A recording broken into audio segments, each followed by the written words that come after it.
கர்த்தருடைய பரிசுத்த நாமத்திற்கு மகிமை உண்டாவதாக. நாங்கள் தேவனுடைய பிள்ளைகளாக மீண்டும் இந்த நாட்களிலும் கூட நாங்கள் சூம் வழியாக இந்த வீட்டு கூடுகையை நாங்கள் தொடர்ந்தும் செய்ய கர்த்தர் கிருபை செய்து கொண்டிருக்கிறார், கிருபை அளித்து கொண்டிருக்கிறார்.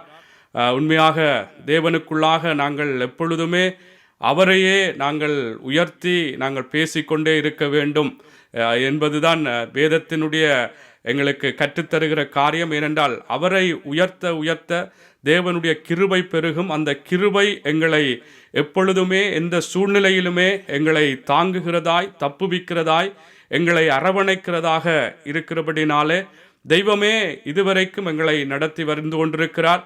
உலகத்திலே வேறு மனிதர்கள் வேறு விதமாய் சொல்லலாம், தங்களுடைய சுயபலங்களை வேறு காரியங்களை குறித்து சொல்லலாம். நாங்கள் எப்பொழுதுமே கர்த்தரைத்தான் நாங்கள் மேன்மை பாராட்ட வேண்டும் என்றால் அவர்தான் இன்றைக்கு இதுவரைக்கும் இப்பொழுது வரைக்கும் கர்த்தர் நிறுத்தி வைத்திருக்கிறார் என்று சொன்னால் அவர்தான். அதனால்தான் வெளிப்படுத்தலே ஒரு வசனம் சொல்லப்படுகிறது, ஆட்டுக்குட்டியின் இரத்தத்தினாலும் சாட்சியின் வசனத்தினாலும் அவர்கள் மரணத்தை ஜெயித்தார்கள் என்று. ஆகவே இன்றைக்கு வரைக்கும் நாங்கள் சில வேளைகளிலே பூமிக்குரிய பார்வையிலே பூமிக்குரிய பிரகாரமாக மனுஷீக ரீதியிலே சில விடயங்களில் ஏதோ தோற்று போனவர்கள் போல அல்லது ஏதோ ஒரு குறைவுபட்டவர்கள் போல இருக்கலாம். ஆனால் இன்றைக்கு வரைக்கும் கர்த்தரை நம்பி வாழ்ந்து கொண்டிருக்கிற பிள்ளைகள் கர்த்தருக்குள்ளாக அவருடைய அந்த சாட்சியின் வசனத்தினாலும் அவருடைய இரத்தத்தினாலும் நாங்கள் ஒரு ஜெயம் பெற்றவர்களாகவே நிற்கிறோம் என்று சொல்ல முடியும். ஆமேன். ஆகவே கர்த்தர் நல்லவர். இந்த நாளிலும் கூட அருமையாக கர்த்தருடைய துதி வேளைகளோடு நாங்கள் இணைந்திருந்தோம். துதி வேளைகளிலும் கர்த்தர் எங்களோடு இடைப்பட்டார், எங்களை பலப்படுத்தினார். நிச்சயமாய் தேவனுடைய அந்த பிரசன்னத்தினால் நீங்கள் அநேகர் நானும் கூட சேர்ந்து அந்த பிரசன்னத்துக்குள்ளாக நிரப்பப்பட்டேன். ஆகவே தொடர்ந்தும் கர்த்தருடைய வார்த்தையை நாங்கள் கேட்போம். கர்த்தருடைய வார்த்தையும் மிகவும் முக்கியமாக இருக்கிறது. ஏனென்றால் ஆண்டவர் சொல்லுகிற போல எல்லா பிரஸ்தாபங்களை பார்க்கிலும் தெய்வம் தன்னுடைய வார்த்தையை பிரஸ்தாபப்படுத்தினார், மகிமைப்படுத்தினார் என்று சொல்லியிருக்கிறபடினாலே கர்த்தருடைய வார்த்தையை நாங்கள் இன்றைய நாளும் தியானிப்பதற்கு முன்பு ஒரு சிறு ஜெபத்தை நாங்கள் ஏறெடுப்போம். எங்களை நேசிக்கிற நல்ல தகப்பனே, நேற்றும் இன்றும் என்றும் மாறாத தெய்வமே, இந்த அருமையான இந்த நல்ல நாளுக்காய் உங்களை நன்றியோடு நாங்கள் ஸ்தோத்தரிக்கிறோம், துதிக்கிறோம். இந்த நாளிலும் கர்த்தாவே இந்த வீட்டு கூடுகையை இந்த சூம்பலியாக நாங்கள் இப்படிப்பட்ட காலகட்டத்திலும் நாங்கள் தொடர்ந்து செய்ய கர்த்தர் கிருபை செய்திருக்கிறீர்கள், கர்த்தரங்களை வழி நடத்தி கொண்டிருக்கிறீர்கள். அதுக்காய் நன்றி செலுத்துகிறோம். நாளும் தியானிக்க போகிற வார்த்தைகளும் ஆண்டவரே இந்த எழுப்புதலின் ஆண்டிலே அப்பா எங்களுக்குள்ளும் ஒரு எழுப்புதல் உண்டாக, மற்ற ஜனங்களுக்குள்ளும் ஒரு எழுப்புதலை ஆண்டவரை ஒரு உயிர்ப்பித்தலை நடப்பிக்கிறவர்களாய் மாற்றப்படத்தக்கதா இன்றைய நாள் தியானிக்கிற வார்த்தைகள் எங்களை இன்னுமாய் வழிநடத்தும்படியாக நாங்கள் செபிக்கிறோம் ஐயா. கர்த்தராவே வார்த்தையை பகிர்ந்து கொடுக்கிற அடியேனையும் சிலுவை நிழலிலே மறைத்துக் கொள்ளுங்க. இயேசுவின் நாமம் செபிக்கிறோம் நல்ல பிதாவே, ஆமேன், ஆமேன். ஆமாம், நாங்கள் ஒவ்வொரு வீட்டு கூடுகையிலும் கூட ஞாயிற்றுக்கிழமையில கொடுக்கப்பட்ட தேவனுடைய வார்த்தையை நாங்கள் தியானிப்பதுண்டு. நிச்சயமாக நாங்கள் தியானிக்கும் பொழுது அநேக தெய்வத்தினுடைய அந்த வெளிப்பாடுகளை நாங்கள் பெற்று இன்னும் அந்த ஞாயிற்றுக்கிழமையில கொடுக்கப்பட்ட அந்த தேவ செய்தியின் அடிப்படையிலே நாங்கள் இன்னும் கூட இந்த எழுப்புதலின் ஆண்டிலே எழுப்புதலுக்காக எங்களை நாங்கள் எப்படி சரிப்படுத்தி கொள்ள வேண்டும், எப்படியாக எங்களுடைய வாழ்க்கை முறைகளை ஒழுங்குபடுத்தி கொள்ள வேண்டும், கர்த்தருடைய நோக்கத்தின்படி செயற்பட வேண்டும் என்று சொல்லுகிற பல ஆலோசனைகளை இன்னும் அதிகமாகவே நாங்கள் கற்றுக்கொள்ளத்தக்கதாக கர்த்தர் இந்த கூடுகை மூலமாக எங்களை வழிநடத்தி கொண்டு வருகிறார். சென்ற கிழமையிலும் கூட உங்களுக்கு தெரிந்திருக்கும் அநேகருக்கு, சில வேளைகள் இதில் இணைந்திருக்கிற பிள்ளைகளுக்கு புதிதாக அல்லது ஃபேஸ்புக் மூலமாக வெளிநாடுகளில் இணைந்திருக்கிற பிள்ளைகளுக்கு தெரியாமல் இருக்கலாம். சென்ற கிழமையிலும் ஞாயிற்றுக்கிழமையில ஊழியக்காரனாலே கொடுக்கப்பட்ட செய்தி, அடுத்த தலைமுறையினரை நாங்கள் எழுப்பிவிட வேண்டும், உயிர்ப்பிக்க வேண்டும், அல்லது அவர்களுக்குள்ளே ஒரு தேவ வல்லமை வெளிப்பட வேண்டுமானால் இந்த தலைமுறையிலே இருக்கிற நானும் நீங்களும் நாங்கள் எங்களுக்குள்ளே இருக்கிற கட்டுக்களை, எங்களுடைய கழுத்திலே கட்டப்பட்டிருக்கிற கட்டுக்களை அவிழ்த்து விட வேண்டும். நாங்கள் எப்படியாக நாங்கள் அவிழ்த்து விட வேண்டும்? அது அவிழ்த்து விட்டால்தான் நாங்கள் தேவனுடைய வல்லமையை அல்லது தேவனுடைய ஒரு எழுப்புதலை, தேவனுடைய ஒரு உயிர்ப்பித்தலை நாங்கள் அடையும் பொழுது அங்கே அடுத்த தலைமுறையினருக்கு, எங்களுடைய பிள்ளைகளாக இருக்கலாம், நிச்சயமாக அடுத்த தலைமுறையினராக இருக்கிற ஒவ்வொருவருக்குள்ளும் நாங்கள் தேவனுடைய ஒரு வல்லமையை வெளிப்படுத்தவோ அல்லது தேவன் அந்த வல்லமையான காரியங்களை செய்வதற்கு ஏதுவாக மாறத்தக்கதாக இந்த நாட்களிலும் வாழ்ந்து கொண்டிருக்கிற நானும் நீங்களும் நாங்கள் தேவனுடைய வல்லமையை பெற்றுக்கொள்ள வேண்டும். அந்த தேவனுடைய வல்லமையை நாங்கள் பெற்றுக்கொள்ள வேண்டுமாயிருந்தால், தேவனுடைய அந்த எழுப்புதலை கண்டடைய வேண்டுமாயிருந்தால், அந்த உயிர்ப்பித்தலை நாங்கள் அனுபவிக்க வேண்டுமாயிருந்தால், நாங்கள் எங்களுக்குள்ளே கட்டப்பட்டிருக்கிற கட்டுக்களை நாங்கள் அவிழ்த்து விட வேண்டும் என்று சொல்லப்படுகிற அந்த வார்த்தையின் தலைப்பின் கீழாக நிச்சயமாக நாங்கள் ஞாயிற்றுக்கிழமையிலே அழகாக அருமையாக அநேக காரியங்களை நாங்கள் பார்த்தோம். ஆகவே இந்த நாட்களிலும் கூட அந்த தியானத்தோடு அந்த அந்த அந்த தலைப்பின் கீழாகவே இன்றைக்கு நாங்கள் தியானிக்க போகிறோம். மாற்கு புஸ்தகத்திலே 5வது அதிகாரம் 22வது வசனத்திலிருந்து 42வது வசனம் வரைக்கும் அந்த தேவ செய்திக்கு ஆதாரமாக நாங்கள் படித்தோம். அதிலே ரெண்டு தலைமுறையினருடைய அந்த தேவ செய்திக்குரிய ஒரு விடயத்தை இதிலே சொல்லப்பட்டது. 12 வருடமாய் பெரும்பாடுள்ள ஸ்திரீ சுகப்படுத்தப்பட்ட காரியத்தையும், 12 வயதுள்ள சிறுபெண் உயிர்ப்பிக்கப்பட்ட விடயத்தையும் அங்கே ஆதாரமாக வைத்து எங்களுக்கு சொல்லப்பட்டது. ஆகவே முதலாவதாக தேவனுடைய பிள்ளைகளாக இருக்கிற நானும் நீங்களும், பேதுருவுக்கு கூட அதைத்தான் இயேசு சொன்னார், நீ உன்னை குணப்படுத்தி விட்டு உன் சகோதரனை குணப்படுத்து என்று சொல்லி, நீ குணப்பட்ட பின்பு உன் சகோதரனை குணப்படுத்து. ஆகவே இன்றைக்கு நானும் நீங்களும் எங்களுக்குள்ளாக இருக்கிற சில கட்டுக்களை, சில விதமான தேவனுடைய அந்த வல்லமையை நாங்கள் தரித்து கொள்ள வேண்டும். தரித்து கொள்வதற்கு தடையா இருக்கிற அந்த கட்டுக்களை எங்களுக்கு இந்த வருடத்திலே வாக்குத்தத்தமாக சொல்லப்பட்ட அந்த வார்த்தையிலே சொல்லப்பட்டது போல, எழும்பு எழும்பு சீயோனே உன் வல்லமையை தரித்துக்கொள் என்று சொல்லப்படுவதற்கு உன் கழுத்தில் உள்ள கட்டுக்களை நீ அவிழ்த்து விட வேண்டும், உன் தூசியை உதறி எறிய வேண்டும் என்று சொல்லப்படுகிற அந்த வார்த்தைக்கு இணங்க இந்த நாட்களிலும் கூட தேவ பிள்ளைகளாய் இருக்கிற ஒவ்வொரு பிள்ளைகளாக, அதாவது ஒரு மூத்த தலைமுறையினராக இருக்கிற எங்களைப் போல பெற்றார்களாக, பெரியவர்களாக அல்லது கணவன் மனைவியாய் மூத்த சகோதரர்களாய் இருக்கிற நாங்கள் இதை கொஞ்சம் கருத்திலே கொள்ளுவோம்.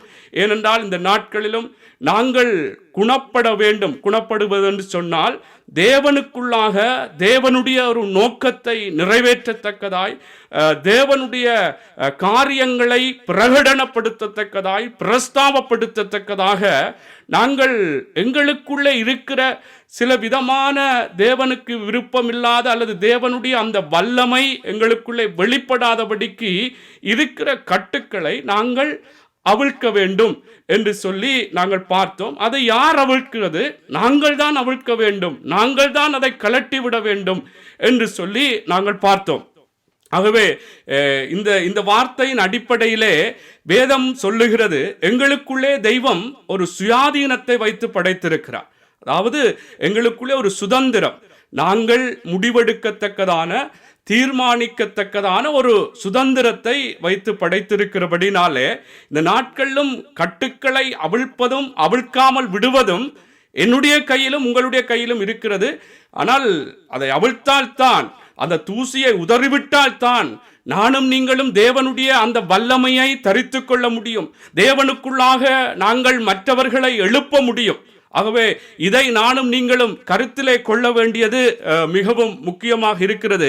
அவை கட்டுக்கள் என்று சொல்லும் பொழுது நாங்கள் சில வேளைகளில் வேறு விதமாக நாங்கள் யோசிக்காமல், எங்களுக்கு தேவனுக்குள்ளாக தேவனுடைய வல்லமையை தரிப்பதற்கு அல்லது தேவனுடைய அந்த அற்புதமான கிரியைகள் எங்களுக்குள்ளே வெளிப்படுவதற்கு எப்படியாக அந்த வார்த்தையின்படி தெய்வத்துக்குள்ளாக அந்த வல்லமையை நான் தரித்து கொள்ள வேண்டும், தேவனுடைய அற்புத கிரியையை நான் பெற்றுக்கொள்ள வேண்டும், தேவனுடைய ஒரு உயிர்ப்பித்தல் எனக்குள்ளே நடக்க வேண்டும் என்று சொன்னால் தெய்வம் எப்படியாக நான் நடக்க வேண்டும், தெய்வத்துக்குள்ளா எப்படியாய் நான் செயற்பட வேண்டும் என்று நானும் நீங்களும் கேள்விப்பட்டதின்படி, நானும் நீங்களும் போதிக்கப்பட்டதின்படி நாங்கள் செயற்பட வேண்டும். அப்படி செயற்படுவதற்கு என்னென்ன காரியங்கள் எங்களுக்குள்ளேயே தடையாக இருக்கும். உதாரணமாக இயேசுவிடத்திலே நாங்கள் போக வேண்டும், ஆண்டவருடைய சபைக்கு செல்ல வேண்டும், ஆண்டவரை நாங்கள் பிரகடனப்படுத்த வேண்டும், துதிக்க வேண்டும், ஜெபிக்க வேண்டும். இப்படி தேவனுக்குள்ளான பல விடயங்கள் இருக்கிறது. இவைகளுக்கு நான் ஒரு வெட்கப்படுவேனானால், நான் மற்றவர்கள் நான் வேதத்தை தூக்கி கொண்டு போனால், நான் சபைக்கு போனால், அல்லது சபையிலே இருக்கிற ஒரு விசுவாசியோடு சேர்ந்தால், ஊழியக்காரனோடு சேர்ந்தால், அல்லது ஏதாவது தேவனுக்குரிய காரியங்களிலே தெய்வம் சொல்லுகிறபடி நான் நடக்க போகும் பொழுது அது எனக்குள்ளே ஒரு தாழ்வு மனப்பான்மை என்று சொல்வதை விட ஒரு வெட்கத்தையோ, அல்லது அது மற்றவர்கள் என்ன நினைப்பார்கள் என்று சொல்லுகிற சில விடயங்கள் எங்களுக்குள்ளே இருக்குமா இருந்தால் அந்த கட்டுக்களை இந்த நாட்களிலே நாங்கள் அவிழ்த்து விட வேண்டும். இந்த 12 வருடமாய் பெரும்பாடுள்ள ஸ்திரீ எப்படி அவளுடைய வாழ்க்கையின் நிலை இருந்ததென்பதை நாங்கள் பார்க்க முடியும். அதை நான் வாசிக்க விரும்புகிறேன். 5வது அதிகாரத்திலே 22 சில வார்த்தைகளை நான் வாசித்து கடந்து செல்ல விரும்புகிறேன். என்றால் இன்றைக்கு சில கட்டுக்கள் என்று ஏதோ கயிறால கட்டி வைத்திருக்கிற அல்லது ஏதோ பெரிய காரியம் என்று யோசிக்க கூடாது. இன்றைக்கு ஆண்டவருக்குள்ளாக தெய்வத்தினுடைய அந்த வல்லமையை நானும் நீங்களும் தரித்துக் கொள்வதற்கு நாங்கள் கேள்விப்பட்ட இயேசுவை குறித்து, எப்படி அவருக்குள்ளாக நான் வாழ்ந்தால், நான் நடந்தால், நான் பேசினால், நான் செயற்பட்டால் எப்படி அந்த வல்லமையை, அந்த ஆசீர்வாதத்தை, அந்த உயிர்ப்பித்தலை, அந்த மேன்மையான அனுபவங்களை பெற்றுக்கொள்ள முடியும் என்று சொல்லி எங்களுக்கு போதிக்கப்பட்டிருக்கும், நாங்கள் கேள்விப்பட்டிருப்போம். ஆகவே இவைகளின்படி நான் செயற்படாமல் நான் இருப்பதற்கு எனக்குள்ளே இருக்கிற இப்படியான சில சுயமான காரியங்கள், என்னை குறித்த அல்லது மற்றவர்கள் என்ன நினைப்பார்கள், அல்லது நானே என்னை குறித்த ஒரு தாழ்வு நிலையில நினைத்து கொண்டு எனக்கெல்லாம் இது சரி வருமா, இது எப்படி போகும் என்று சொல்லி சில உலக பிரகாரமான மனிதர்களுடைய அனுபவங்களின் பிரகாரம் பார்த்து இப்படியெல்லாம் சில வேளைகளிலே அந்த தெய்வத்தினுடைய வல்லமையை நான் தரித்து கொள்ள முடியாதபடி, தெய்வத்தினுடைய அந்த ஆசீர்வாதத்தை தரித்து கொள்ள முடியாதபடி அல்லது பெற்றுக்கொள்ள முடியாதபடி இவைகள் எங்களுடைய கழுத்தை அங்கே கட்டி இருக்கிறது. இதை கலற்றிவிட வேண்டும். ஆமேன். கர்த்தருக்குள்ளாக நாங்கள் அந்த ஆசீர்வாதத்தை பெற்றுக்கொள்வதற்கு வாசிப்போம். மாற்குவின் புஸ்தகம் 5வது அதிகாரம் 22 அப்பொழுது ஜெப ஆலய தலைவரில் ஒருவனாகிய யவீரு என்பவன் வந்து அவரை கண்டவுடனே அவர் பாதத்திலே விழுந்து, என் குமாரத்தி மரண அவஸ்தைப்படுகிறாள், அவள் ஆரோக்கியம் அடையும்படிக்கு நீர் வந்து அவள் மேல் உமது கைகளை வையும், அப்பொழுது பிழைப்பாள் என்று அவரை மிகவும் வேண்டிக் கொண்டான். அவர் அவனுடனே கூட போனார்.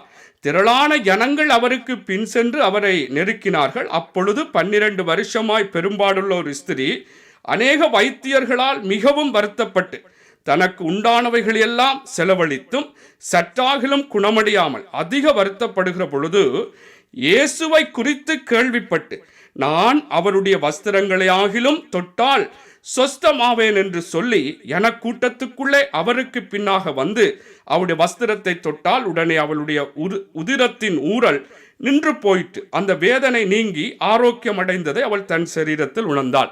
இந்த இடத்திலே பார்க்கும் பொழுது அவள் எப்படி இயேசுவை குறித்து கேள்விப்பட்ட என்று சொல்லப்படும் என்றால், இயேசு எப்படிப்பட்டவர், எப்படியாக தன்னுடைய அந்த வியாதிக்கு சுகம் கிடைக்கும் என்று சொல்லி தேவனுக்குள்ளான ஒரு ஆலோசனை அவள் கேள்விப்பட்டிருக்கிறாள்.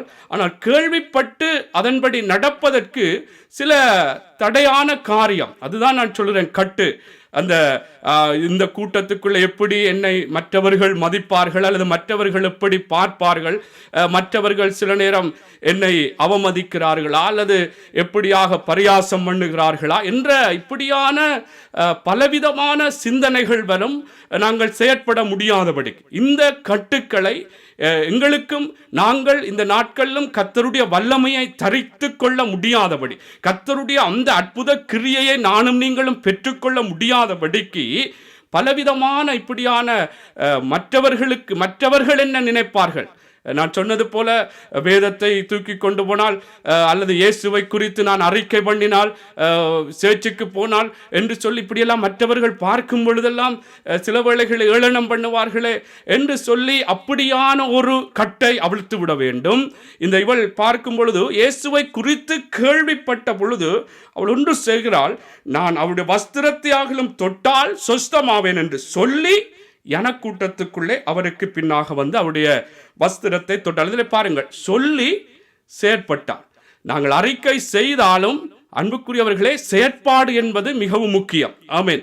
ஆகவே இந்த நாட்களிலே தேவனுடைய பிள்ளைகளாக இருக்கிற நாங்கள் இதற்கு தடையாக இருக்கிற, நான் சொன்னது போல இப்படியான மற்றவர்களுடைய பார்வையும் என்னுடைய பார்வைகளை எல்லாம் விட்டு கர்த்தருக்குள்ளாக நான் எப்படி செயற்பட வேண்டுமோ அதற்கு என்னை முழுமையாக அர்ப்பணிக்க வேண்டும். அவர்களால் மற்றவர்கள் என்ன நினைப்பார்கள் என்பதும் நான் என்னுடைய அறிவின் பிரகாரம் என்னுடைய சில விடயங்களின் பிரகாரம் பார்க்கிறதை விட்டு கர்த்தருடைய பார்வையில் இப்படித்தான் என்று சொன்னால் அதற்கு எதையும் நாங்கள் கருத்திலே கொள்ளாமல் அவைகளை எல்லாம் உதறி தள்ளிவிட்டு அவைகள் எல்லாம் அந்த கட்டுக்களை எல்லாம் கழற்றிவிட்டு நாங்கள் செயற்படும் பொழுது தெய்வத்தினுடைய அந்த வல்லமையை நாங்கள் பெற்றுக்கொள்ள முடியும். ஆமென். ஆகவேதான் இந்த 12 வருடமாய் பெரும்பாடுள்ள ஸ்திரீ எப்படி அவள் கேள்விப்பட்டதின்படி அவள் செயற்பட்டால், அங்கே மற்ற தனக்குள்ளே எவ்வளவோ காரியங்கள் அவளை சுற்றிலும் இப்படி இயேசுவிடத்திலே போகும் பொழுது எப்படியெல்லாம் என்ன மற்றவர்கள் நினைப்பார்கள், தன்னுடைய நிலைமை எல்லாவற்றையும் என்றால் 12 வருடமாய் பெரும்பாடுள்ள உதுரப்போக்கு பெண்களுடைய நிலைமைகள் தெரியும். ஆகவே இப்படியான நிலைமையை கூட கருத்திலே கொள்ளாமல் அவள் தேவனுடைய அந்த ஒரு வல்லமை தனக்குள்ளே வெளிப்பட வேண்டும், தேவனுடைய அற்புத கிரியை வெளிப்பட வேண்டும் என்று சொல்லி அவள் விசுவாசத்தோடு அவள் அறிக்கை செய்தது மாத்திரமல்லாமல் செயற்பட்டால் அங்கே கர்த்தருடைய அந்த வல்லமையை சுதந்தரித்துக் கொண்டாள் என்று நாங்கள் பார்க்கிறோம். ஆகவே இந்த நாட்களிலும் தேவ பிள்ளைகளே, நாங்கள் எங்களுக்குள்ளே எந்த நிலையிலே இன்றைக்கு எப்படிப்பட்ட ஒரு காரியங்களிலே எங்களுடைய வாழ்க்கைகளிலே ஒரு ஆசீர்வாதமான நிலைகள் வர வேண்டுமோ, அற்புதமான செயல்கள் எங்களுடைய வாழ்க்கையிலே நடைபெற வேண்டுமோ, அதுதான் எழுப்புதல். அந்த எழுப்புதல் தேவனுடைய ஒரு இயற்கைக்கு அப்பாற்பட்ட உலகம் சில வேளைகளில் சொல்லலாம் எல்லாம் இது சரிவராதென்ற ஒரு முற்றுப்புள்ளி கூட வைக்கலாம். இங்கே இவளை பார்க்கும் பொழுது அங்கே தனக்கிருந்த எல்லா ஆஸ்திகள் பணங்கள் எல்லாம் அநேக வைத்தியர்களுக்கு கொடுத்து செலவழித்து எந்த விதத்திலும் சுகப்படாமல் இருந்த ஒரு பெண்.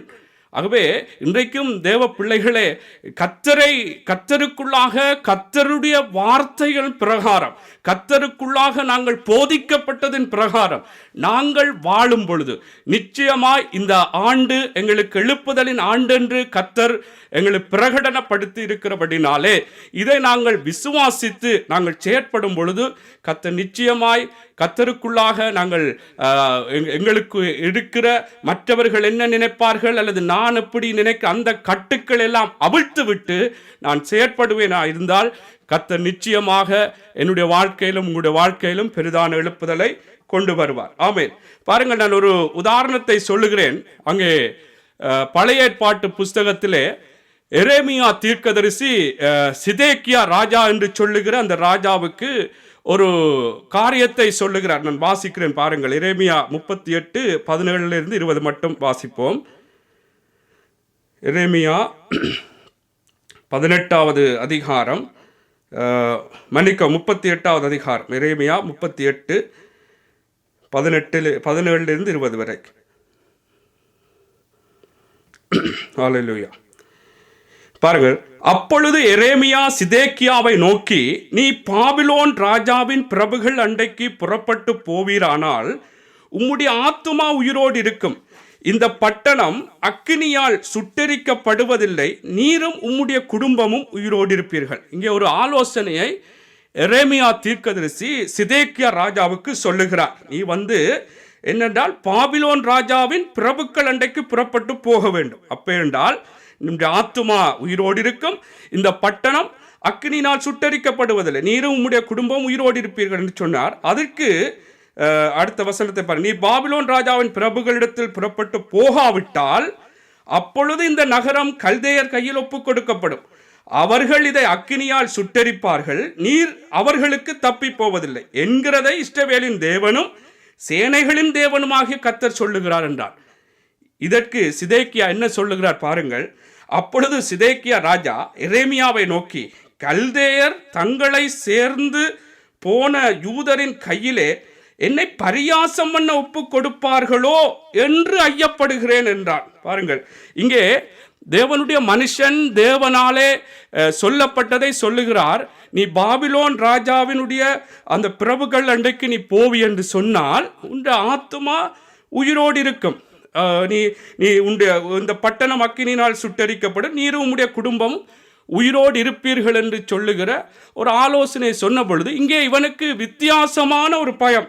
எப்படி சிதேக்கியா ராஜா எரேமியாவை நோக்கி, கல்தேயர் தங்களை சேர்ந்து போன யூதரின் கையிலே என்னை பரியாசம் பண்ண ஒப்பு கொடுப்பார்களோ என்று நான் ஐயப்படுகிறேன். ஆகவே என்ன இதிலிருந்து நான் சொல்லுகிறேன் என்றால், தேவனுடைய பிள்ளைகளே, நானும் நீங்களும் கர்த்தருக்குள்ளாக கர்த்தர் எங்களுக்கு எதை போதிக்கிறாரோ, கர்த்தருக்குள்ளாக எதை எங்களுக்கு கற்றுத்தருகிறாரோ அதற்கு நாங்கள் வேறு விதமாக, இப்போ நான் ஆரம்பத்தில் சொன்ன விடயங்களும் சரி, இந்த இப்பொழுது இதில் பார்க்குறதும் சரி, நாங்கள் சில வேளைகளில் மனுஷர்களையோ சூழ்நிலைகளையோ சில விடயங்களை குறித்து நாங்கள் அப்படி நடக்குமா இப்படி நடக்குமா என்று நாங்கள் அந்த தேவனுடைய வார்த்தைகளின் பிரகாரம் செயற்படாதபடிக்கு, அல்லது அந்த தேவனுடைய ஒரு எழுப்புதலை நானும் நீங்களும் எங்களுடைய வாழ்க்கையிலே அடைந்து கொள்ள முடியாதபடிக்கு இப்படியா இந்த சிதேக்கியா ராஜாவை போல பலவிதமான காரணங்களை தேவ வார்த்தைக்கு படியாதபடிக்கு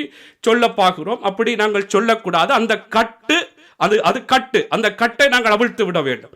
மற்றவர்கள் பரியாசம் பண்ணுவார்களோ அல்லது அங்கே அப்படி நடக்குமோ இப்படி நடக்குமோ என்று இன்றைக்கு கர்த்தருக்குள்ளாக நானும் நீங்களும் செயற்படாதபடிக்கு இந்த சிதேக்கியா ராஜாவை போல பலவிதமான காரணங்களினாலே நாங்கள் அந்த வல்லமையை தரித்து கொள்ளாதபடி இருப்போமா இருந்தால் இந்த கட்டை நாங்கள் அவிழ்த்து விட வேண்டும். அல்லேலூயா. என்ற கர்த்தர் சொன்னால் கர்த்தர் எல்லாவற்றையும் பார்த்து கொள்வார். ஆமே.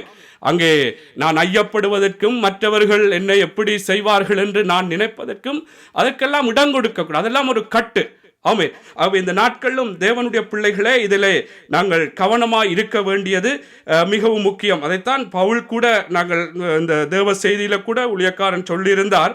பவுல் எப்படியாக பிலிப்பியர்லே சொல்லப்பட்டது போல எப்படி அவர் போதிக்கப்பட்டது மாத்திரமல்லாமல் அவர் எப்படியாக அதன்படி நடக்கும்படியாய் ஒப்பு கொடுக்கப்பட்டார் என்ற விடயத்தை கூட அதிலே நாங்கள் பார்த்தோம். நாங்கள் உற்சாகப்படும்படியாக இந்த வார்த்தையை வாசிப்போம். பிலிப்பியர் புஸ்தகம் 4வது அதிகாரம் 11 12 வரை நான் வாசிக்கிறேன். பாருங்கள்.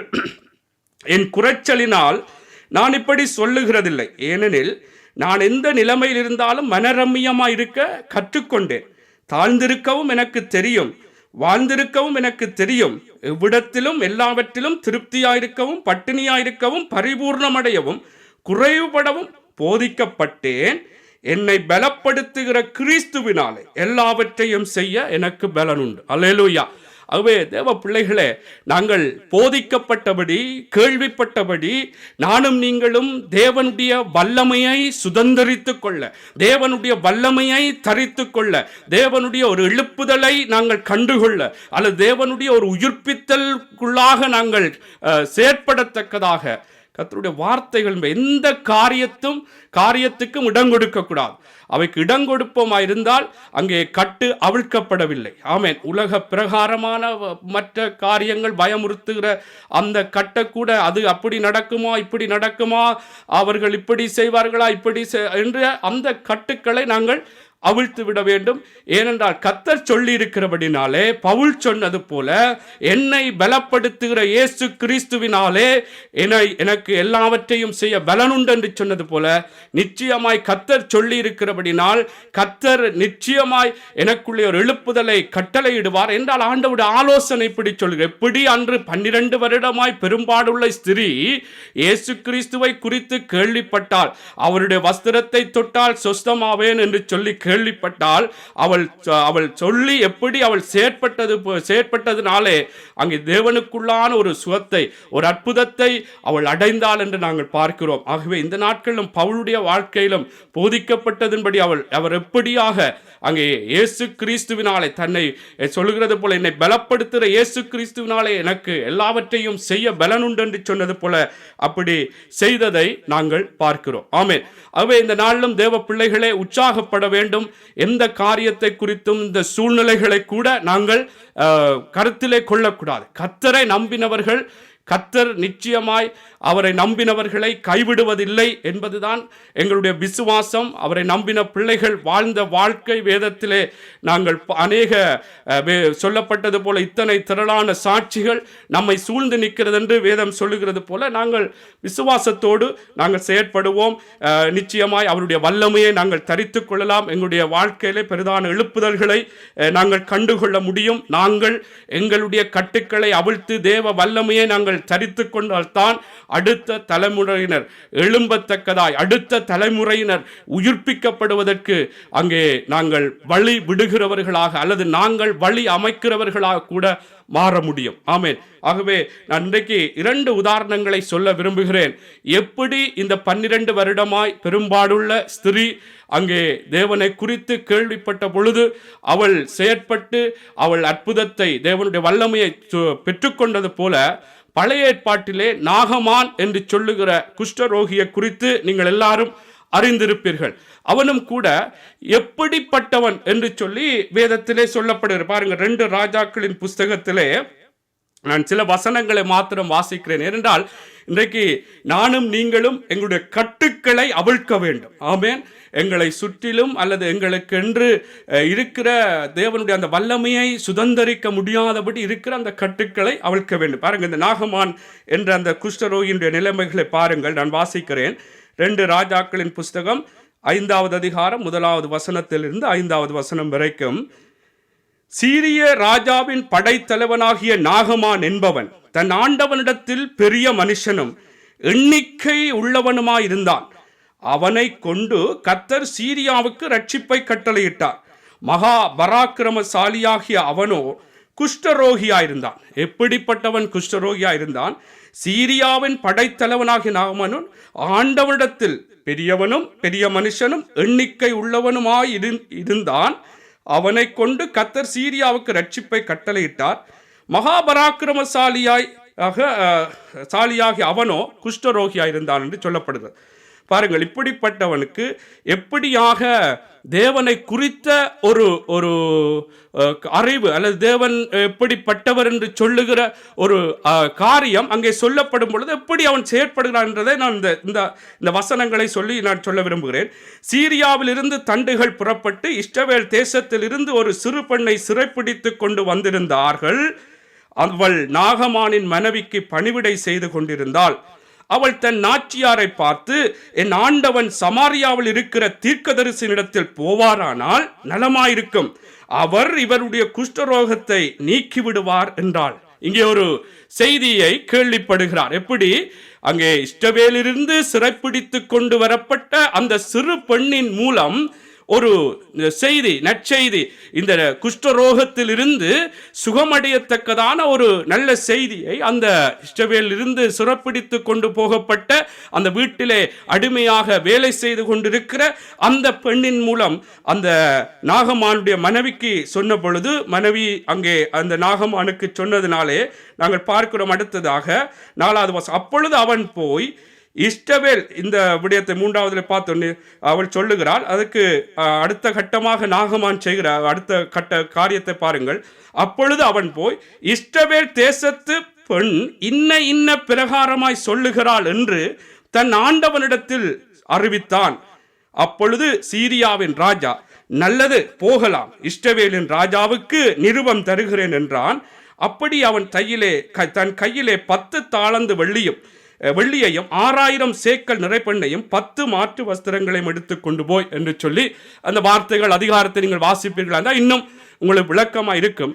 என்ன நான் இதில் சொல்லுறேன்றால், இந்த குஷ்டரோகியா இருந்த நாகமான் எப்படி தன்னுடைய அந்த குஷ்டரோகம் நீங்குவதற்கு எப்படியாக ஒரு எதிராக இருந்த இஸ்ரவேலுக்கும் சீரியாவுக்கும் எப்படியாக எதிரான யுத்தங்கள் போர்கள் நடந்ததென்று இந்த வேத பகுதிகளில் அப்படியான எதிரிகளாக இருந்தவர்கள் இருந்து செயற்பட்டவர்கள் பாருங்கள், அந்த குஷ்டரோகத்தை நீக்குவதற்கு தனக்குள்ளே அந்த தேவனுடைய ஒரு அற்புதம், தேவனுடைய ஒரு வல்லமை வெளிப்படுவதற்கு தான் எப்படிப்பட்டவனாய் இருந்தாலும், பெரிய படைத்தலைவன், பராக்கிரமசாலி, பெரிய சீரியாவுக்கு ரட்சிப்பை கொண்டு வந்தவன் என்ற ஒரு பெயர் இருந்தாலும், அந்த பெயரோடெல்லாம் நான் இங்கே இவர்கிட்ட போய் சுகப்படுத்த வேண்டுமா அல்லது இவர்கிட்ட போய் நான் சுகம் அடைய வேண்டுமா என்ற அந்த கட்டை எல்லாம் அவிழ்த்து விட்டான். என்றால் இது கொஞ்சம் பெரியவர்கள் சில இப்படியாக சிந்திப்பதுண்டு. என்றால் ஏற்கனவே அவர்கள் எதிரிகளாகவே இருக்கிறார்கள். சிரிய நாட்டுக்கும் இஸ்ரவேல் ஜனங்களுக்கும் இஸ்ரவேல் ராஜாவுக்கும் எதிராக அங்கே போர் யுத்தங்கள் நடந்து கொண்டிருக்கு. இப்படிப்பட்ட நிலைமையிலே அங்கே அந்த நாகமான் எப்படியாக இஸ்ரவேலிலிருந்து சிறைப்பிடித்து கொண்டு போகப்பட்ட அந்த சிறுமியினுடைய அந்த இயேசுவை குறித்து அல்லது இயேசுவினுடைய ஒரு தேவனுடைய மனுஷனை குறித்து, தேவனுடைய மனுஷன் இப்படியாக அங்கே போனால் அவர் உனக்கு இந்த குஷ்டரோகத்திலிருந்து ஒரு விடுதலை தருவார் என்று சொல்லப்பட்ட அந்த செய்தியை கேட்ட பொழுது அவன் செயற்பட்டான். தேவ பிள்ளைகளே, அவன் எப்படியாக தன்னுடைய ராஜாவினிடத்தில் கடிதம் வேண்டி அங்கே இஸ்ரவேலின் ராஜாவிடத்திலே போகிறான். அங்கே அடுத்தடுத்த கட்ட காரியங்களும் கூட அந்த நாகமான் அப்படி செயற்பட்டாலும் சிறிது அங்கே எலிசா தீர்க்கதரிசி இடத்திலே போன பொழுது எலிசா தீர்க்கதரிசியும் ஒரு காரியத்தை சொன்ன பொழுது அவன் அதில் கொஞ்சம் முரண்டு பிடிக்கிறதை நாங்கள் பார்க்கிறோம். ஆனாலும் அதற்கு கீழ்ப்படிந்து அந்த மனுஷன் சொன்னது போல எப்படியாக போய் இந்த யோர்தானிலே நீ மூழ்கு 7 தரம் மூழ்கு என்று சொன்ன பொழுது அதன்படி செயற்பட்டான். அங்கே சுகம் வந்ததென்று நாங்கள் பார்க்கிறோம். என்ன நான் இவைகளுக்குள்ளே என்ன சொல்லுகிறேன் என்றால், இந்த 12 வருடமாய் பெரும்பாடுள்ள ஸ்திரியும் இயேசுவை குறித்து கேள்விப்பட்டு அவள் செயற்பட்டால் தேவனுடைய வல்லமையை பெற்றுக்கொண்டாள். இந்த நாகமான் என்ற குஷ்டரோகியை குறித்து நாங்கள் பார்க்கும் பொழுதும் இயேசுவை அல்லது தேவனுடைய மனுஷனை குறித்து, தேவனை குறித்து அந்த சிறு பெண்ணின் மூலம் கேள்விப்பட்ட பொழுது அவன் பெரிய ஒரு படைத்தலைவன், பெரிய அந்தஸ்து, பெரிய மதிப்புள்ளவனாய் இருந்தாலும் தேவனிடத்திலே வருவதற்கு அவைகள் எல்லாம் என்ற அந்த தேவனுடைய அந்த வல்லமையை அவன் பெற்றுக்கொள்ள வேண்டும், தேவனுடைய அந்த ஒரு உயிர்ப்பித்தல் அவனுக்குள்ளே நடைபெற வேண்டும் என்ற அந்த எண்ணத்திலே அவன் எப்படியாக செயற்பட்டானோ இன்றைக்கு நானும் நீங்களும் தேவ பிள்ளைகளே, தேவனுக்குள்ளாக வாழ்ந்து கொண்டிருக்கிற நாங்கள் இன்னும் இன்றைக்கு உலகத்தில் இருக்கிற மனிதர்களை விட இன்னும் சற்று நாங்கள் ஒரு முதிர்ச்சி நிலையில் இருக்கிறோம், இல்லை என்று சொல்ல முடியாது. ஆகவே இன்றைக்கும் நாங்கள் தேவனுக்குள்ளாக என்ன பிரகாரமாக கர்த்தருக்குள்ளாக கேள்விப்பட்டிருக்கிறோமோ அல்லது போதிக்கப்பட்டிருக்கிறோமோ, போதிக்கப்பட்டென்றால் நீங்கள் வேதத்தை வாசிக்கும் பொழுதும் கர்த்தர் உங்களுக்கு போதிப்பார். அதே போல ஊழியக்காரர்கள் தேவனுடைய வார்த்தையை சொல்லும்போது அதன் மூலமாய் போதிப்பார். இப்படி எப்படியெல்லாம் போதிக்கப்பட்டிருக்கிறோமோ நானும் நீங்களும் அதன்படி நடக்கும் பொழுதுதான், செயற்படும் பொழுதுதான் தேவனுடைய வல்லமையை, தேவனுடைய எழுப்புதலை, தேவனுடைய உயிர்ப்பித்தலை தனிப்பட்ட ரீதியா என்னுடைய வாழ்க்கையிலும் உங்களுடைய வாழ்க்கையிலும் நாங்கள் பெற்றுக்கொள்ள முடியும். ஆமென், அல்லேலூயா. ஆகவே இந்த நாட்களில் இதை கவனத்திலே நாங்கள் கொள்ள வேண்டும். இன்றைக்கு சில வேளைகளில் இன்னும் என்னுடைய வாழ்க்கையில் ஏன் இப்படியான நிலவரம், ஏன் இப்படியே ஏதோ ஒரு குறைவோ, ஏதோ ஒரு வியாதியோ, பலவீனமோ, ஏதோ ஒரு காரியம் எங்களுக்குள்ள இருக்கலாம். தேவ பிள்ளைகளை இன்றைக்கு எங்களை ஆராய்ந்து பார்த்து என்னென்ன காரியம், சில வேளைகளை தேவனுக்குள்ளாக ஒருவரை மன்னிக்க வேண்டும் என்று சொன்னால் சில வேளைகளை நான் ஏன் மன்னிக்க வேண்டும், ஏன் அவருக்கு மன்னிப்பு கொடுக்க வேண்டும் என்று சொல்லி அதெல்லாம் எங்களுக்கு அது கடைசி அளவும் நடக்காது என்று சொல்லி சில வேளைகளே அது தேவனுடைய ஆலோசனையாக இருந்தால், தேவ பிள்ளைகளை நான் ஒரு உதாரணத்துக்கு சொல்லி இறக்கம் சேர்த்து தான் சொல்கிறேன். ஆகவே அப்படியாக இருக்கும் பொழுது அந்த விடயத்திலே நான் முரண்டு பிடிப்பேனா இருந்தால், எனக்குள்ளே அதுக்குள்ளே ஒரு சுயம் கிரிய செய்யுமா இருந்தால் எனக்குள்ளே அந்த தேவ வல்லமை, தேவனுடைய ஒரு அற்புத கிரியை, தேவனுடைய ஒரு உயிர்ப்பித்தல் நடைபெறுவதற்கு தடையாக போகிறது. நாங்கள் இந்த வியாதிஸ்தர்களை குறித்தே பார்க்கிறோம்.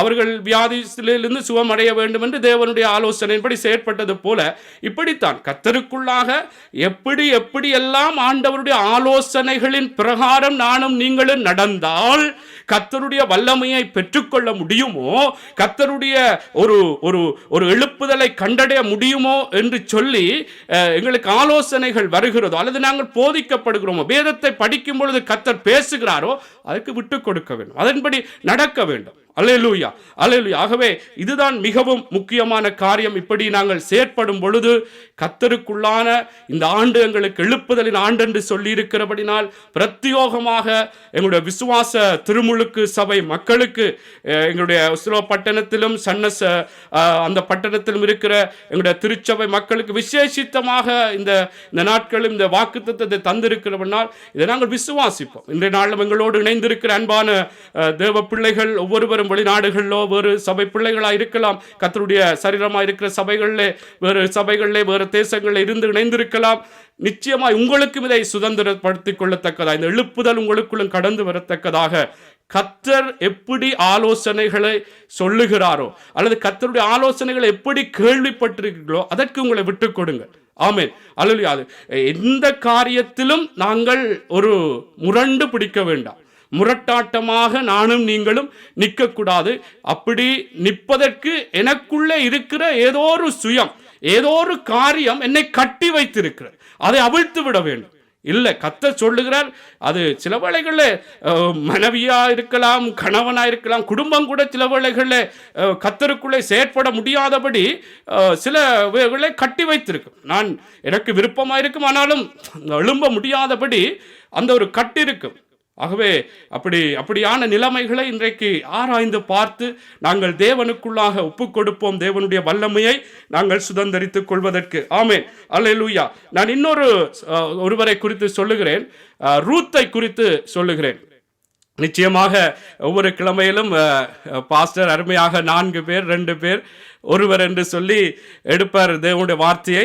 அதன் பிரகாரமாக அடியேனும் ஆராய்ந்து பார்த்து எப்படி 4 பேருக்குள்ளே எப்படியான காரியங்கள் நடந்ததோ அதே போல தேடி பார்ப்பதற்கு கர்த்தர் உதவி செய்வார். 2 பேர் அதே போல இந்த நாட்களிலும் ஒருவரை குறித்து ஒருவர் எப்படியாக தன்னுடைய வாழ்க்கையில் ஒரு எழுப்புதலை பெற்றுக்கொண்டார்கள் என்று சொல்வதற்கு ஏற்ப நானும் உதாரணங்களை கர்த்தருடைய சமூகத்தில் இருந்து தியானித்து அல்லது ஆராய்ந்து பார்த்தேன். கர்த்தர் இந்த 2 பாத்திரங்களை எனக்கு வெளிப்படுத்தி தந்தார்.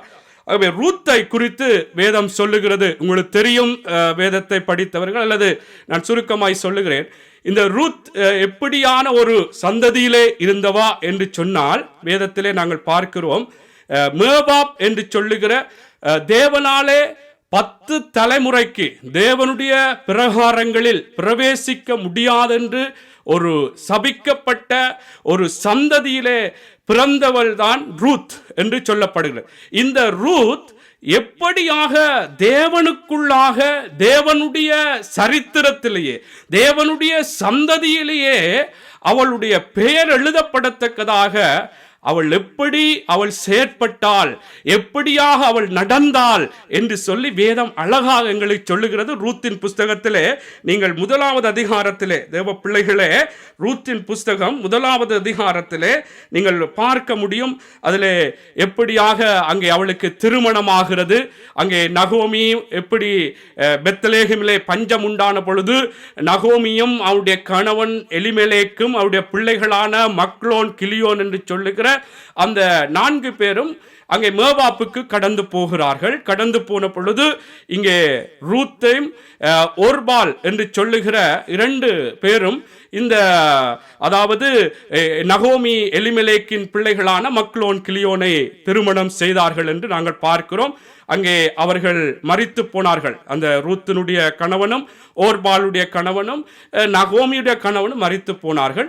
இந்த நிலையிலே அங்கே நகோமிக்கு ஒரு செய்தி ஒன்று வருகிறது. பாருங்கள், ரூத்தின் புஸ்தகம் 1வது அதிகாரம் 6வது வசனத்தை பாருங்கள். எப்படி பெத்லெகேமிலே பஞ்சம் என்று சொல்லி அந்த பஞ்சத்து நிமித்தம் மோவாபுக்கு வந்தார்கள். இப்பொழுது மீண்டும் ஒரு செய்தியை கேள்விப்படுகிறார். கர்த்தர் தம்முடைய ஜனங்களை சந்தித்து அவர்களுக்கு ஆகாரம் அருளினார் என்று அவள் மோவாப் தேசத்திலே கேள்விப்பட்டு தன் மருமக்களோட கூட மோவாப் தேசத்திலிருந்து திரும்பி வரும்படி எழுந்து தன் 2 மருமக்களோடும் கூட தான் இருந்த ஸ்தலத்தை விட்டு புறப்பட்டால் யூதா தேசத்துக்கு திரும்பி போக அவர்கள் வழிநடக்கையில் என்று சொல்லி அடுத்த கட்ட சம்பவங்கள் சம்பாஷணைகள் நடைபெறுகிறது. இந்த வார்த்தைகளை வாசியுங்க. இப்போ என்ன நான் சொல்லுகிறேன் என்று சொன்னால், இங்கே தேவனுக்குள்ளாக இங்கே நகோமி கேள்விப்படுகிறாள். மீண்டும் கர்த்தர் தமது ஜனங்களை சந்தித்து அவர்களுக்கு ஆகாரம் அளினார் என்று அவள் மோவாப் தேசத்திலே கேள்விப்பட்டாள். அல்லேலூயா. இந்த கேள்விப்பட்ட இந்த செய்தியை தன் மருமக்களுக்கும் சொல்லுகிறாள். ரூத்துக்கும் ஓர்பாலுக்கும் சொல்லுகிறாள். சொல்லி அழைத்து வருகிறாள் இங்கே பெத்லெகேமுக்கு போகும்படியா. இங்கே வழி நடந்து வருகையிலே நகோமி பல காரியங்கள் அவர்கள் அந்த தேசத்துக்கு, அதாவது பெத்லெகேமுக்கு வராதபடிக்கு பலவிதமாக நீங்கள் வந்து அங்கே பிரயோஜனம் இல்லை என்று சொல்லி பல காரியங்கள் அதிலே சொல்லுகிறார். வாசிச்சிருந்தா நேரம் பிடிக்கும் என்றால் நான் வாசிக்க விரும்புகிறேன். பாருங்கள், நகோமி தன் 2 மருமக்களையும் நோக்கி, நீங்கள் இருவரும் உங்கள் தாய் வீட்டுக்கு திரும்பி போங்கள். மரித்து போனவர்களுக்கும் எனக்கும் நீங்கள் தயை செய்தது போல கர்த்தர் உங்களுக்கும் தயை செய்வாராக. கர்த்தர் உங்கள் இருவருக்கும் வாய்க்கும் புருஷனுடைய வீட்டிலே நீங்கள் சுகமாய் வாழ்ந்திருக்க செய்வாராக என்று சொல்லி அவர்களை முத்தமிட்டால், அப்பொழுது அவர்கள் சத்தமிட்டு அவளை பார்த்து, உம்முடைய ஜனத்தண்டைக்கே உம்முடனே கூட வருவோம் என்றார்கள். அதற்கு நகோமி, என் மக்களே, நீங்கள் திரும்பி போங்கள், என்னோட ஏன் வருகிறீர்கள்? உங்களுக்கு புருஷராகும்படிக்கு இனிமேல் என் கற்பத்தில் எனக்கு பிள்ளைகள் உண்டாகுமோ? என் மக்களே, திரும்பி போங்கள். எப்படி பாருங்கள், தேவனுடைய ஆசீர்வாதமான விடயத்தை இந்த நகோமி கேள்விப்படுகிறாள். அதை கேள்விப்பட்ட பொழுது இவர்களுக்கு சொல்லுகிறாள். வழி நடந்து வருகையிலே இவர்களை திரும்பி போகும்படியான பலவிதமான காரியங்களை சொல்லி வருகிறாள். பாருங்கள், அவர்கள் பெரிய வாழ்க்கைப்பட்டு பிள்ளைகளை பெற்றாலும் அவர்கள் பெரியவர்களாக மட்டும் புருஷருக்கு வாழ்க்கைப்படாதபடிக்கு நீங்கள் பொறுத்திருப்பீர்களோ? அது கூடாது. என் மக்களே, கர்த்தருடைய கை எனக்கு விரோதமாக இருக்கிறதுனால் உங்கள் நிமித்தம் எனக்கு மிகுந்த விசனம் இருக்கிறது என்றார். அப்பொழுது அவர்கள் சத்தமிட்டு அதிகமாய் அழுதார்கள். ஓர்பால் தன் மாமியை முத்தமிட்டு போனால், ரூத்தோ அவளை விடாமல் பற்றி கொண்டாள். பாருங்கள், ஒரு மருமகள் விட்டு போய்விட்டாள் என்றால் இவளுடைய வார்த்தையின் நிமித்தம்தான் அங்கே விட்டு போகிறதை நாங்கள் பார்க்கிறோம்.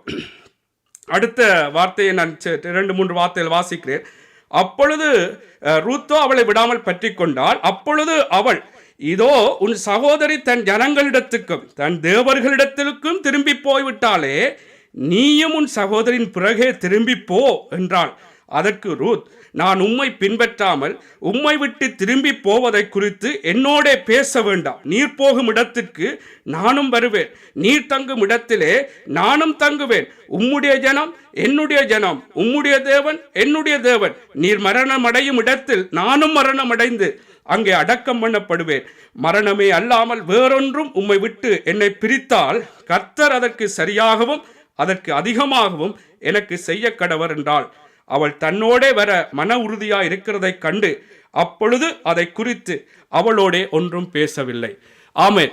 தேவ பிள்ளைகளே, என்ன இதில் சொல்லுகின்றால், இந்த ரூத்தினுடைய தேவனை குறித்து அறிந்த பொழுது அவள் எப்படி தன் மாமியாரோடு அந்த இடத்திற்கு போய் தெய்வத்தினுடைய அந்த ஆசீர்வாதத்துக்கு பங்காளியாக மாறத்தக்கதாக அவளுடைய செயற்பாடு இதிலே பார்க்கும் பொழுது எவ்வளவு அவள் நகோமி விரோதமாக, அதாவது விரோதமாக என்று சொல்லும் பொழுது அவள் மீண்டும் மோவாபுக்கு திரும்பி போகத்தக்கதாக பல காரியங்களை சொன்ன பொழுதிலும் இந்த ரூத் எப்படியாய் மன உறுதியாய் இருந்து பின்பற்றி இந்த நகோமியோடு அங்கே போனால் எப்படியாக அந்த இடத்திலே அவள் ஆசீர்வதிக்கப்பட்டால், இயேசு கிறிஸ்துவினுடைய சந்ததியிலேயே பெயர் வரத்தக்கதாய், அந்த சரித்திரத்திலேயே பெயர் எழுதப்படத்தக்கதாய் மாற்றப்பட்டாள். இவள் எப்படிப்பட்டவள்?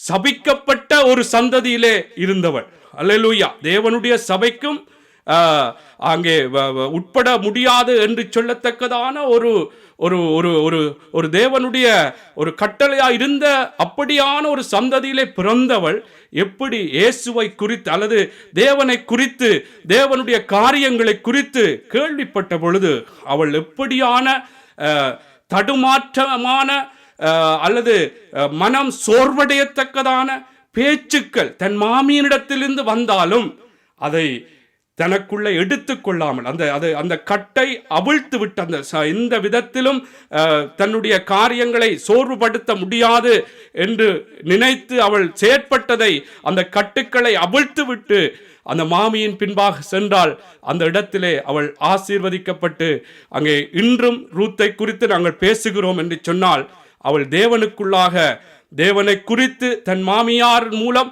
கேள்விப்பட்டதன் பிரகாரம் செயற்பட்டதனுடைய ஒரு செயற்பாடு தேவனுடைய ஒரு எழுப்புதலை அவளுக்கு கொண்டு வந்தது என்பதை நாங்கள் மறக்க முடியாது. ஆமேன். இதைத்தான் சொல்லுவார்கள் உலகத்திலே சேற்றிலே பூத்த அல்லது மலர்ந்த செந்தாமரை என்று சொல்லி. ஏனென்றால் எப்படிப்பட்ட ஒரு சபிக்கப்பட்ட ஒரு சந்ததியிலிருந்து பிறந்தவள் இயேசுவினுடைய ஒரு சந்ததியிலே பேரெழுதப்படத்தக்கதாய் அவளுடைய செயற்பாடு அவளுடைய நடவடிக்கை மாறியது. ஆமேன். தேவ பிள்ளைகளை, நான் என்ன இவைகள் எல்லாம் ஏன் நான் இதை சொல்லுகிறேன் என்றால், இன்றைக்கு நானும் நீங்களும் எப்படி தேவனை குறித்து கேள்விப்படும் பொழுது தேவனுடைய காரியங்களை குறித்து போதிக்கப்படும் பொழுது எவ்வளவுத்திற்கு நாங்கள் அதை பற்றி கொள்ளும்படியாக அதன்படி நடக்கும்படியாக நாங்கள் செயற்படுகிறோம். எங்களுடைய சுயமான காரியங்கள் எங்களை தடை பண்ணுகிறதா, அல்லது மற்றவர்கள் நிமித்தம் நான் அந்த காரியங்களை சாட்டுப்போக்கு சொல்லி அல்லது அதை ஒரு உதாரணமாக சொல்லி நான் இன்றைக்கு கர்த்தருக்குள்ளே நடக்காமல் கர்த்தருடைய வல்லமையை தரிக்காமல் இன்றைக்கு அப்படியாக வாழ்ந்து கொண்டிருக்கிறேனா?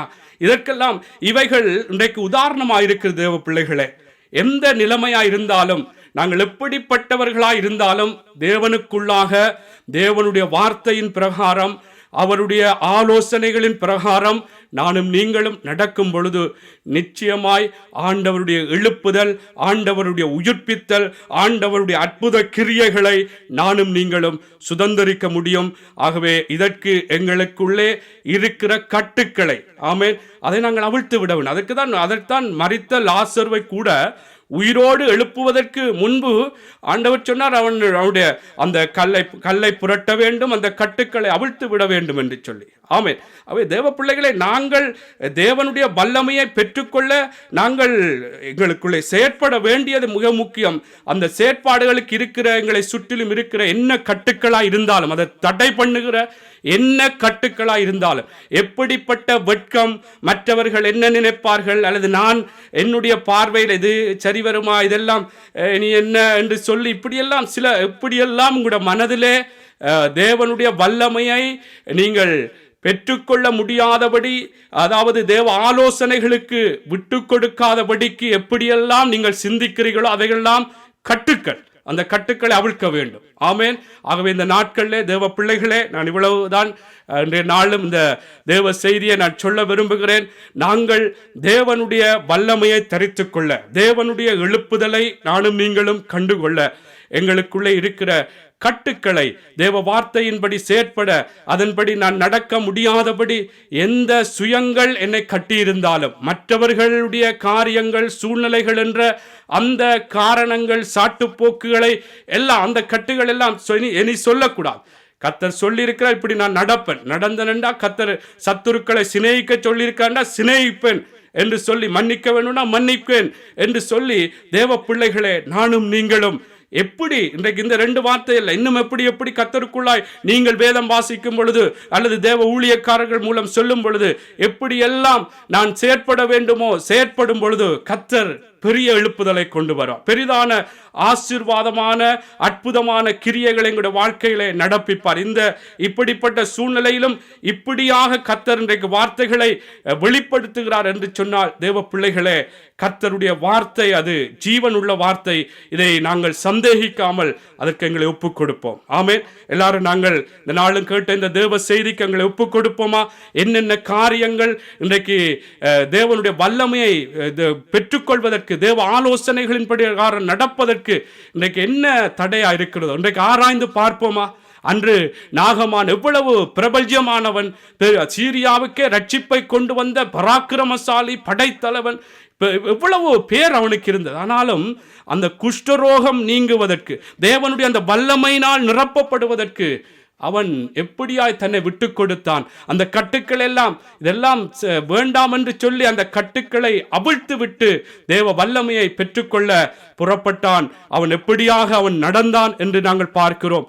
எப்படி ரூத்தை குறித்து நாங்கள் பார்த்தோம். சபிக்கப்பட்ட ஒரு சந்ததியிலே இருந்தவள் அங்கே தேவனுடைய ஆசீர்வாதமான ஒரு அந்த இயேசுவினுடைய அந்த பிறப்பின் அந்த சரித்திரத்திலே இடம்பெற்றவளாய் மாற்றப்பட்டதற்கு அவள் எப்படி தன் நகோமியாகிய தன் மாமியாகிய அந்த நகோமி மூலம் தேவனை குறித்து கேள்விப்பட்டாலோ, அந்த கேள்விப்பட்ட தேவனிடத்திலே வருவதற்கு அவள் தனக்கு எப்படியான காரியங்கள் தடையாய் வந்ததோ அவைகளெல்லாம் அகற்றிவிட்டாள். அந்த கட்டுக்கள் எல்லாம் அவிழ்த்து விட்டாள். மனதிலே வந்த எல்லா தடை பண்ணுகிற நினைவுகள் எல்லாம் அவிழ்த்து விட்டு அங்கே தன் மாமியோடு அங்கே பின்பற்றினாள், அங்கே ஆசீர்வதிக்கப்பட்டாள். ஆமேன். ஆகவே தேவ பிள்ளைகளை, இன்று நாள் என்ன கட்டுக்கள் இருக்கோ நாங்களாம் அவிழ்க்க வேண்டும். ஆமேன். மரித்த லாசரு உயிர்ப்பிக்கப்பட வேண்டுமானால் அங்கே கல்லு புரட்டப்பட வேண்டும், அது நாங்கள் தான் செய்ய வேண்டும். ஆமேன். அவனை கட்டி இருந்த கயிறுகள் அவிழ்க்கப்பட வேண்டும், அது நாங்கள் தான் செய்ய வேண்டும். ஆமேன். இன்றைக்கு என்னென்ன காரியங்கள் எங்களை சுற்றிலும் கர்த்தருடைய வார்த்தையின் பிரகாரம் நான் முன்னேற முடியாதபடி அல்லது நான் அதற்கென்று செயற்பட முடியாதபடி என்ன காரியம், சிலவர்களை குடும்பம் கட்டா இருக்குமா என்றால் அவைகளை கூட அதுக்காக நான் குடும்பத்தை விட்டு பிரிய வேண்டும் என்று சொல்லல. அது எங்களுக்கு அது கர்த்தருடைய வார்த்தை சொல்லுகிறபடியா இல்லை, இப்படித்தான் நடக்க வேண்டும் என்று ஒரு உறுதியான தீர்மானம் எடுக்க வேண்டும். ஆமென். அவை என்ன காரியம் இருந்தாலும் தேவ பிள்ளைகளே, இன்றைக்கு கர்த்தருடைய ஆலோசனையின் பிரகாரம் எந்த காரியத்திலே கர்த்தர் இப்படி நட, இப்படி வாழ் என்று சொன்னால் அதற்கு எங்களை விட்டு கொடுத்து விடணும். அப்பொழுதுதான் தேவனுடைய ஒரு வல்லமை வரும். ஆகவே நாங்கள் ஜெபம் பண்ணோமா? எங்களை நேசிக்கிற நல்ல தகப்பனே, எங்களுக்காக யாவற்றையும் செய்து முடித்தவரே, அருமையான இந்த நல்ல நாளுக்காய் உங்களை நன்றியோடு நாங்கள் ஸ்தோத்தரிக்கிறோம். அப்பா, இந்த நாளிலும் உம்முடைய வல்லமையை நாங்கள் தரித்துக்கொள்ள, உம்முடைய எழுப்புதலை எங்களுக்குள்ளாக ஆண்டவரே கொண்டு வரத்தக்கதாய், இல்லை நாங்கள் உயிர்ப்பிக்கப்படத்தக்கதாக உம்முடைய அற்புத கிரியைகள் எங்களுக்குள்ளே நடக்கத்தக்கதாய் ஆண்டவரே உம்மை குறித்து நாங்கள் கேள்விப்பட்டதன் பிரகாரம், ஆண்டவரே உம்மாலே நாங்கள் போதிக்கப்பட்டதன் பிரகாரம் நாங்கள் நடக்க வேண்டும் என்று சொல்லி கர்த்தர் இந்த நாளிலும் பேசினீரே. அப்படியாய் நடக்கும் பொழுது உம்முடைய வல்லமையான கிரியைகளை ஆண்டவரே எங்களுக்குள்ளே அனுபவிக்க முடியும் என்று சொல்லி ஆண்டவரே அந்த 12 வருடமாயின அந்த பெரும்பாடுள்ள ஸ்திரீ மூலமாக, ஆண்டவரே குஷ்டரோகியான அந்த நாகமான் மூலமாக, ஆண்டவரே அப்பா அந்த சபிக்கப்பட்ட ஆண்டவரே மேவாப் அந்த சந்ததியிலே பிறந்த அந்த ரூத்தின் மூலமாய் கர்த்தர் இந்த நாளும் பேசினீரே. ஆண்டவரே கர்த்தாவே, இந்த நாட்களிலும் நாங்கள் கேள்விப்பட்டதன்படி போதிக்கப்பட்டதன்படி நடந்து உம்முடைய வல்லமையை தரித்துக் கொண்டு ஆண்டவரே இன்னும் அடுத்த தலைமுறையினரை ஆண்டவரே உமக்கென்று நாங்கள் எழுப்புகிறவர்களாக, ஆண்டவரே நீங்கள் எழுப்பத்தக்கதாய் கர்த்தாவே நாங்கள் செயற்படத்தக்கதாய் எங்களுக்கு நீங்கள் ஒவ்வொருவருக்கும் உதவி செய்யுங்க. இந்த நாட்களிலும் ஆண்டவரே என்ன கட்டுக்கள் இதன் பிரகாரம் நாங்கள் செயற்பட முடியாதபடி எங்களுக்குள்ளே மற்றவர்கள் என்ன நினைப்பார்கள் என்ற வெட்கங்களும், மற்றவர்கள் பரியாசம் பண்ணுவார்களா, கேலி செய்வார்களா, ஆண்டவரே உம்மை குறித்து நான் பேசினால் நடந்தால் உமக்குள்ளே வாழ்ந்தால் என்ன, இப்படியெல்லாம் இருக்கிற இந்த கட்டுக்களை அவிழ்த்து விடத்தக்கதாய் ஆண்டவரே கர்த்தாவே நான் என்னை குறித்து வைத்திருக்கிற ஆண்டவரே கட்டுக்கள் அப்பா, ஆண்டவரே எனக்கெல்லாம் இது நடக்குமா, எனக்கெல்லாம் ஒரு நல்ல வாழ்க்கை கிடைக்குமா, இது நீ சரிவராது என்ற ஆண்டவரே அறிந்த விடயங்கள் எல்லாம் ஆண்டவரே அந்த கட்டுக்கள் எது உம்முடைய வார்த்தைக்கு ஆண்டவரே முற்று முழுதாய் ஒப்புக்கொடுத்து செயற்பட முடியாதபடி என்ன காரியங்கள் வருக, அந்த கட்டுக்கள் அது கட்டுக்களாயிருக்கு, அந்த கட்டுக்களை அவிழ்த்து விட்டு உதறி தள்ளிவிட்டு உமக்குள்ளே செயற்பட்டு உம்முடைய அற்புதமான கிரியைகளை பெற்றவர்களாய் நாங்கள் வாழ கர்த்தர் இந்த நாளும் எங்கள் ஒவ்வொருவரையும் நீங்கள் உம்முடைய வார்த்தையினாலே அப்பா வழிநடத்திருக்கிறவர்களா நன்றி செலுத்தி இயேசுவின் நாமத்தில் ஜெபித்து நிற்கிறோம் ஜீவனுள்ள நல்ல பிதாவே. ஆமென்.